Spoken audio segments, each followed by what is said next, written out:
살아계신 하나님께 모든 영광 돌립니다. 이 새벽 기도 시간 어제 이어서 마태복음 강의 설교로 2장 9절 말씀부터 드리겠습니다. 박사들이 왕의 말을 듣고 갈새 이 말씀은 그러니까 헤롯은 성경학자를 통해서 자문을 받아서 동방박사들을 직접 접견하여서 베들레헴이란 그 장소를 가르쳐 주었다는 말이에요. 지금 동방박사들이 헤롯으로부터 전해들은 베들레헴이란 곳이 여기로 볼 때는 강화에서 아마 인천 정도 서울 정도 되지 않나 생각이 됩니다. 이 당시에 잠시도 지체할 수 없는 그런 급박한 상황이 전개됨을 잘 알 수가 있어요. 왜냐하면 동방박사들이 예루살렘을 출발해서 베들레헴에서 도착하는 그 시간이 많이 소요되지요. 그렇기 때문에 그러나 동방박사들은 헤롯에게로 돌아가지 않음으로써 즉각 헤롯의 그 일당이 베들레헴으로 그 추격에 들어갈 곳을 벗어나서 주위의 사자의 현몽을 받고 요셉이 그 아기와 그의 모친을 그러니까 애국으로 이렇게 피신하기 위해서 출발한 뒤였습니다. 그러니까 지금의 긴박한 상황이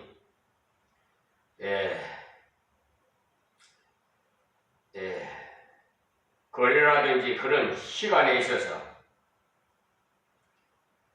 잠시의 그 지체됨이 없는 즉각적인 순종을 요구하고 있다는 것을 알 수가 있어요. 이러한 상황에서 즉시 순종하지 않으면 그 뜻을 이룰 수가 없음을 잘 알 수 있는 것입니다. 동방에서 보던 그 별이 문득 앞에 인도하여 가다가 있지요. 여기에 근동지방의 그 기온이 낮에는 수은주가 굉장히 올라가는 그런 관계로서 뜨거운 이 태양을 피해서 주로 야간을 이용해서 여행을 했기 때문에 이 동방박사들이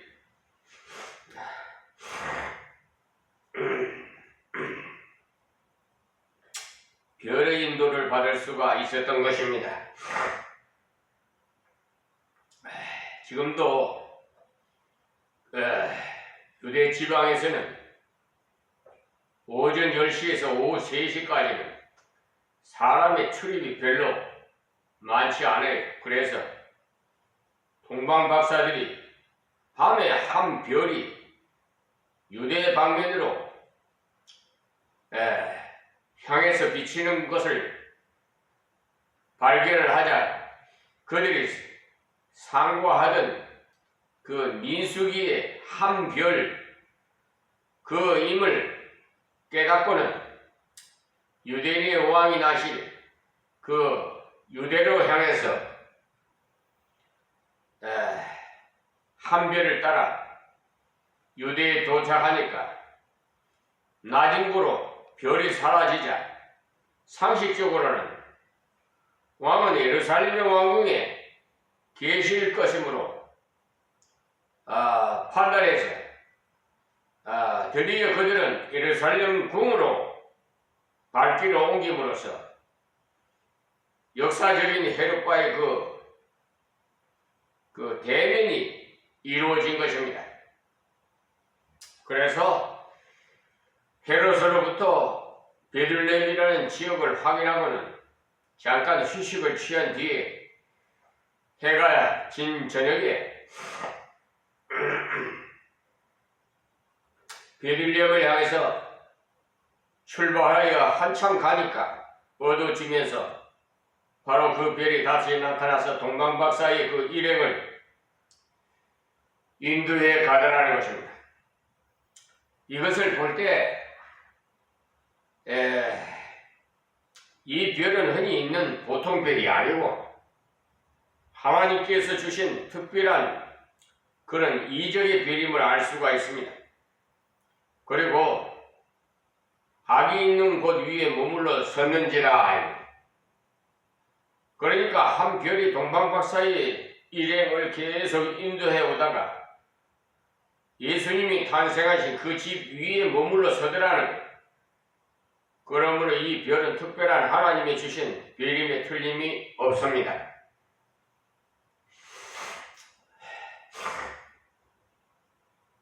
자, 10절 말씀입니다. 제가 좀 이 감기기가 좀 있어가지고 미안합니다. 저희가 별을 보고 가장 크게 기뻐하더라. 우리가 항상 하나님의 말씀에 대한 순종을 추구해 나가면 하나님께서 반드시 순종할 길을 계속해서 열어주신다는 사실을 아시기 바랍니다. 우리가 하나님의 뜻에 무엇이든지 순종하려는 이러한 마음 상태에서 순종할 마음의 준비가 되어 있으므로 하나님의 뜻이 어렵지 않게 발견되어지는 것입니다.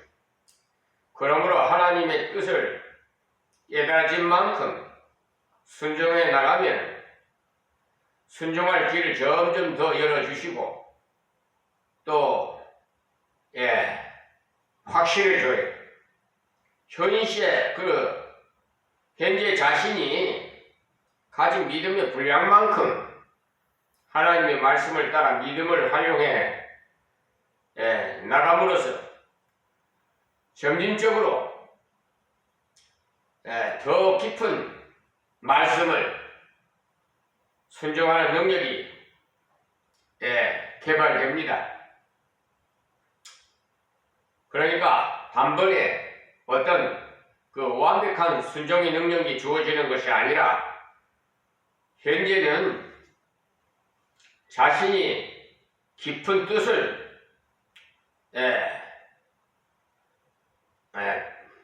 모르더라도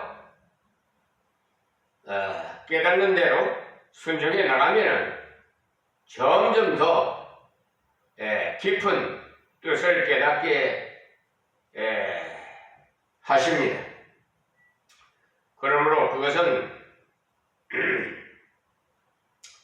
단번에 주어지는 그런 은사가 아니라 하나님의 성령의 그 의해서 일생에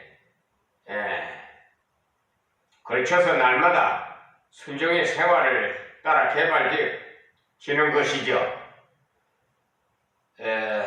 여기서 동방박사들이 베들레헴이라고 가르쳐 준 대로 순종에 따라갔더니 베들레헴이라는 그 지역 중에서 그리스도가 계신 바로 그 집에 안내되었던 거죠.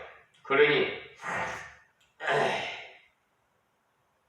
우리가 하나님의 뜻에 대해서 순종해 나갈수록 더 깊은 뜻을 깨닫게 해 주시는 것입니다. 하나님의 뜻을 순종하고자 하는 자에게는 하나님께서 여러 가지 방법으로 그 길을 깨닫게 하십니다. 여기에 동방박사들이 그 귀중한 것은 바로 깨달은 즉시 순종해서 걸어갔기 때문에 바로 다음 인도를 정확하게 받게 되는 경험을 했던 것입니다. 그리고 이 동방박사들은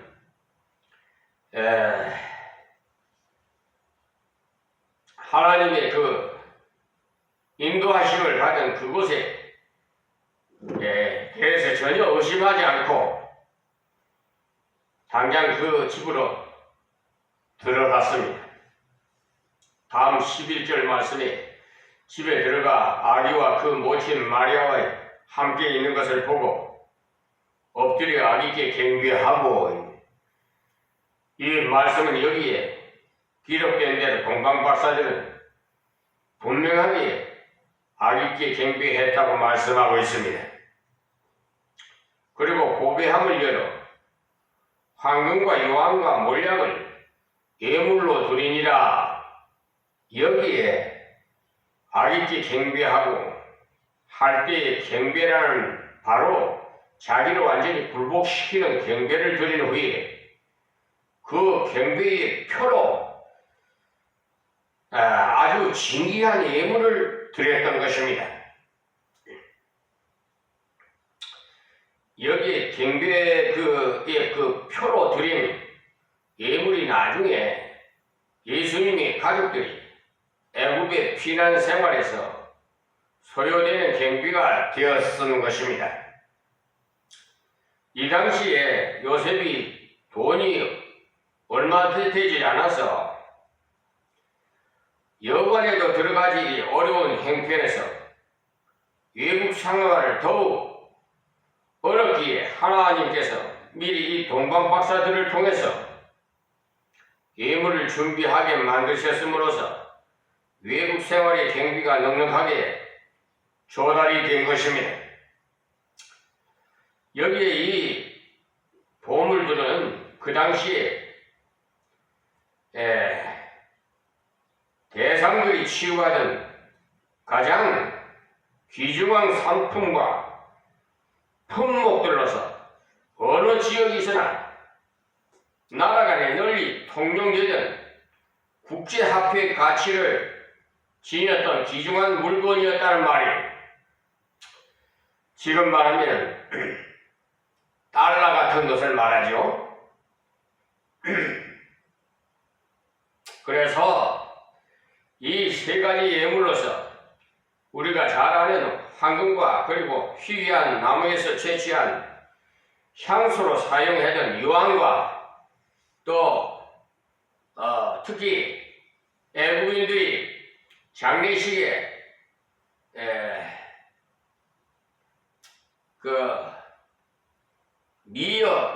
미라를 만들 때 그 시체의 부패를 막아서 사람의 그 형체를 변하지 않고 견조시키기 위해서 그 당시에 애국인들에게 방부제로 널리 사용되던 몰약으로 모두가 고급 물품인 것입니다.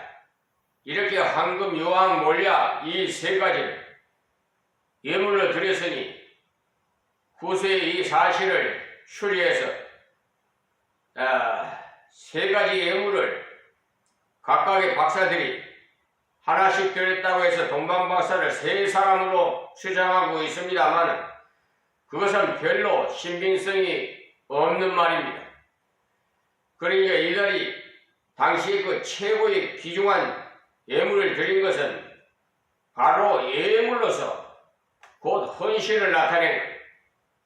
그러므로 동방박사들은 그들 자신을 봐서는 표로 제일 귀중한 보물을 그리스도에게 드렸다는 것입니다.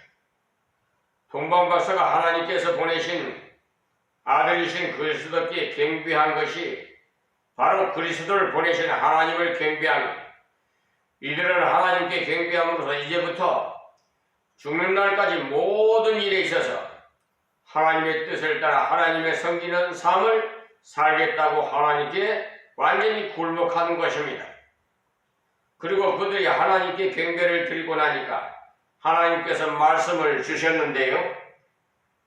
12절 보겠습니다.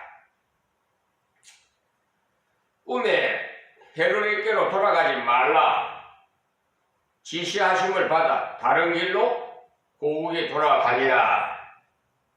그러니 이들이 밤에 도착해서 그리스도께 경배하고는 어느 여관을 청해서 들어가 잠을 청하는 그 순간에 하나님의 계시가 왔다는 건데, 곧 헤로데께로 돌아가지 말라는 말씀인 겁니다.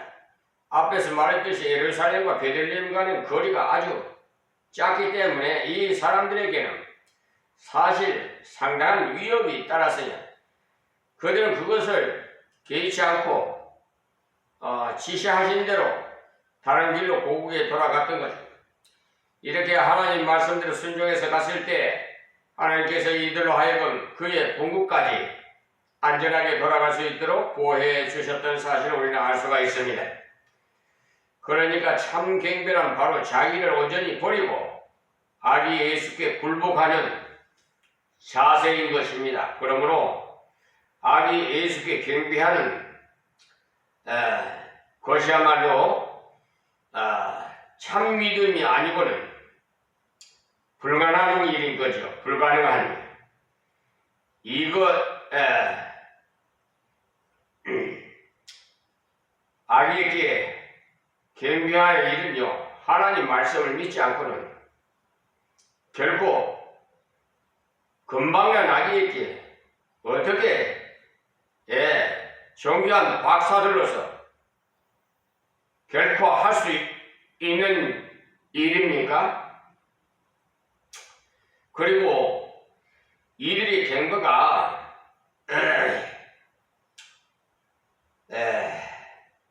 합당한 것은 경배를 위해서 자기들의 최선의 예물을 드렸다는 것에 의미가 있어요. 여기서 동방박사가 아기에게 경배했다는 자체가 순수한 하나님의 말씀을 따라서 경배했음으로써 거기다가 진귀한 예물을 성심껏 정성 들여서 바쳤다는 자체가 곧 자기들은 하나님께 온전히 바쳤다는 표로 그렇게 했습니다. 그리고 이들이 경배하고 난 다음에 하나님의 뜻에 즉각적인 순종의 표로 헤로데께로 돌아가지 않고 다른 길로 본국으로 갔다는 것입니다. 사실 헤롯 왕으로부터 배워서 갔기 때문에 그 왕의 호의를 저버릴 수 없다고 생각해서 얼마든지 왕에게 돌아갈 수 있었습니다만 그들은 돌아가지 않고 다른 길로 곧장 고국으로 돌아가니까 하나님께서 그들을 지켜주셨어요. 그러니까 우리는 하나님의 음성을 들어서 따라야지 사람의 말을 듣고 따르다 보면은 결국은 실패의 길로 가는 겁니다. 그러므로 우리 성들이 지식만 찾지 마시고 말씀이 지식에 믿음으로 순종하는 것이 있어야 내게 실천적인 체험이 된다는 것을 잊지 마시기 바라요. 그리고 순종할 때 즉시 순종해야지 계속적인 인도를 받을 수가 있어요. 절반만 순종하거나 지체하면서 순종하면은 아무 은혜를 합당하게 누릴 수가 없습니다. 우리들도 동방 그 박사들과 같이 깨달을 만큼 순종해 감으로써 점점 더 큰 그런 은혜와 깨달음이 있기를 바랍니다. 또 13절 말씀에요. 너희가 떠난 후에 주의 사자가 요셉에게 현모하여 가로되 헤롯이 아기를 찾아 죽이려 하니 일어나 아기와 그의 모친을 데리고 애국으로 피하여 내가 내게 이르기까지 거기 있으라 하시니. 그러니까 여기에 동방박사의 순종보다 사실은 요셉의 순종이 더욱 빛나는 것은 동방박사의 경우는 단순하게 다른 길로 돌아가 버리면 되지만은 요셉의 경우는 이제 출생한 지가 얼마 되지 않은 아기와 산모를 데리고 고국이 이스라엘을 떠나 외국으로 떠난다는 것은 요셉이 하나님 말씀에 대한 전폭적인 그런 신뢰와 확신이 없이는 결코 할 수 없는 일이기 때문에 이 당시에 목자들과 더불어서 동방의 그 존귀한 박사들이 찾아와서 절을 하는 이 시점에서 암살의 음모를 자행할 자가 있다고 상상조차 할 수 없기에 요셉으로서는 얼마든지 불신할 수 있는 것입니다. 그러나 요셉은 전날에도 하나님의 말씀의 성취를 경험한 대로 현재의 말씀도 그대로 성취될 것으로 믿었기 때문에 순종할 수가 있었습니다. 하나님께서 주의 사자를 통해서 주신 말씀은 곧 아들 낳으리니 이름을 예수라 하라. 이 말씀대로 이루어진 사실을 요셉은 앞에서 경험했던 것입니다. 그러므로 우리가 하나님 말씀을 순종할수록 더욱 하나님의 뜻을 깨달아서 순종할 수가 있도록 점점 더 능력을 부어 주신다는 사실. 여기 요셉이 주의 사자가 현몽하여 준 대로 당장 밤에 일어나 출발했다는 사실에 대해서 우리는 쉽게 간과할 수 없는 것은 그가 지시한 대로 당장 일어나서 아기와 산모를 나귀에 싣고 기약도 없는 외국으로 피난을 간다는 것은 하나님의 말씀에 대한 전적 신뢰가 없이는 순종할 수가 없는 것입니다. 다음 14절이에요. 요셉이 일어나서 밤에 아기와 그의 모친을 데리고 애국으로 떠나가 그랬습니다. 그러니까 여기 요셉은 주의 사자가 현몽하여 준 즉시로 일어나 출발했다는 말입니다. 그러니까 요셉이 밤에 지시를 받은 관계로 날이 밝아지기까지 기다리면서 출발을 뒤로 미루지 않고 당장 일어나서 바로 순종해 버렸다는 것이에요. 조금이라도 지체했더라면 헤롯과 함께 잡힐까지.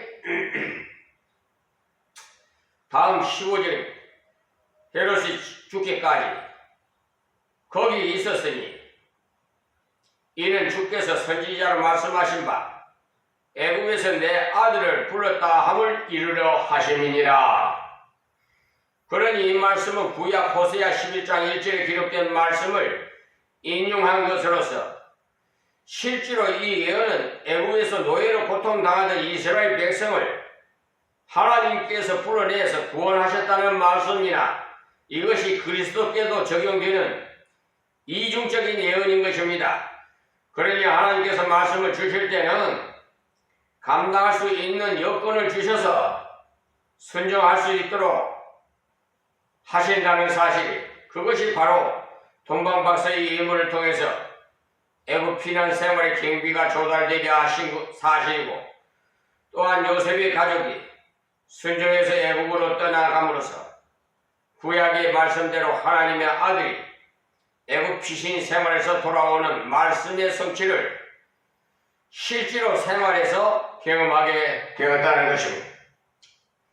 다음 16절입니다. 이에 헤롯이 박사들에게 속은 줄을 알고 심히 노하여 보십시오. 이 헤롯이 하룻밤이 지나도록 기다려 봤으나 동방박사들이 오지 않자 그를 속은 줄을 알고 이제 찾으러 갔다는 거죠. 사람들을 보내 베들레헴과 그 모든 지경 안에 있는 사내 아이를 박사들에게 자세히 알아본 그때를 표준해서 2살부터 그 이래로 아래로 다 죽이라. 그러니까 여기 헤롯은 자신이 동방박사들로부터 속은 줄을 알고 심히 노했다고 했으나 사실은 동방박사의 헤롯에게 속지 않은 것뿐이죠. 자신이 시도한 속임수에 제동이 걸림으로써 스스로 화를 내고 있는 거죠. 성경은 말하기를 악한 사람들과 속이는 자는 더욱 악하여져 속이기도 하고 속기도 하나니 이라고 디모데후서 3장 13절에 말씀하셨어요. 그러니까 남을 속이는 자는요 자기가 속임을 받아요. 자기도 속아요. 남에게 괴롭히면요 자기에게도 괴롭힘 당하게 돼 있어요. 그러므로 사탄은 거짓의 압이기 때문에 속이는 것은 전부가 사탄의 역사에 속하는 것입니다. 그러나 하나님의 진리의 말씀을 바라보고 하나님만 의지하고 나갈 때 하나님께서 어리석은 자 같으나 속지 않게 하세요. 저도 이런 걸 많이 체험했어요. 여기에 동방박사 일행이 헤롯에게 속지 않고 그 속임수에 대처할 수 있었던 것은 하나님께서 순종하는 자에게 주시는 은혜입니다. 자, 다음 17절, 18절입니다. 이에 선지자 예레미야는 말씀하신 바 라마에서 슬퍼하면서 크게 통곡하는 소리가 들리니 라헬이 그 자식을 위하여 애고하는 것이라. 그가 자식이 없으므로 위로받기를 거절하였도다 함이 이루어졌느니라. 이 말씀도 역시 예레미야 31장 15절을 인용해서 이스라엘 백성이 포로로 잡혀갈 때 그 통곡하는 모습을 예레미야가 예언한 것입니다. 그러니까 라헬이 그 자식을 위하여 애곡하는 것이라 이렇게 묘사하는 이 예언이야 바로 지금의 헤롯이 자행하는 만행으로 고통하는 이 때를 향하여 하나님께서 주신 이중적인 예언임을 깨달았다는 것이에요. 그러므로 이 예언은 그 원리에 있어서 동일하기 때문에 이중적인 그런 이루어지는 경우도 많아요. 그러니까 하나님의 섭리는 결코 악한 자의 대적으로 실패하지 않는다는 것을 아시기 바랍니다. 헤롯이 하나님을 대적해서 그런 만행을 저질러도 하나님의 계획을 무너지지 않는다는 것. 그러니 동방박사가 순종함으로써 성공했듯이 헤롯은 대적함으로써 실패했던 것이죠. 그러니 동방박사는 순종해서 가라져 갔더니 아무런 어려움 없이 동국으로 귀환할 수가 있었고, 헤롯은 그리스도를 죽이기 위해서 아무리 대적해 봤으나 그는 실패하고 말았던 것입니다. 그러므로 순종의 성공도 대적의 실패도 다 같이 말씀에 언약하신 대로 성취되는 것입니다. 그러니 요셉이 헤롯의 그 수중을 벗어나서 애국으로 무사히 피난할 수 있었던 것이 바로 하나님 말씀이 성취되었고 즉시 죽지 않고 살아남은 것도 하나님의 말씀의 성취이며 또한 2살 아래의 남아들이 피 흘리게 된 것도 결과적으로 말씀의 성취인 겁니다. 하나님의 그 구원 사역을 대적에서 일어난 헤롯의 만행으로 그러한 피 흘리는 결과가 나왔습니다만 결국은 하나님의 말씀의 성취인 겁니다. 그러니까 하나님의 구원사는 절대적이에요. 변하지 않습니다. 요셉이 얼마든지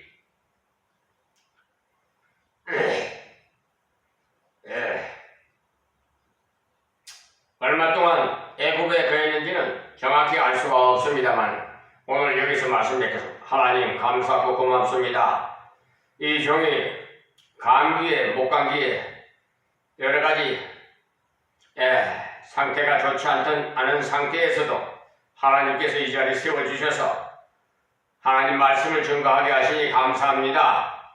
이 말씀을 받는 자들에게 모두 복되게 하여 주시옵시고 하나님 나라가 형성되게 하여 주옵소서.